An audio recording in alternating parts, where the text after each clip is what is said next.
turmushga chiqish niyati qachon? Niyatim bugun, ertaga, indinga. Xudo qachon peshonamga yozgan bo'lsa, o'sha kunga.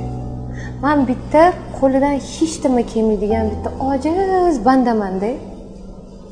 Men aytganim bilan agar u yoqdan Xudoni o'zini menga qilgan rejasida bu narsa bo'lmasa, foydasi yo'q.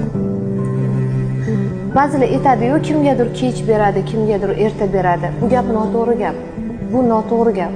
Allohning sifatlarining ichida kechikuvchi, kech qoluvchi degan joyi yo'q. Alloh hammaga o'zini paytida beradi. Demakki, hozir meni paytim emas ekan. Xudo menga qanaqa chiroylisini yozgan bo'lsa baxtda, o'sha kelgan paytda men turmushga chiqaman.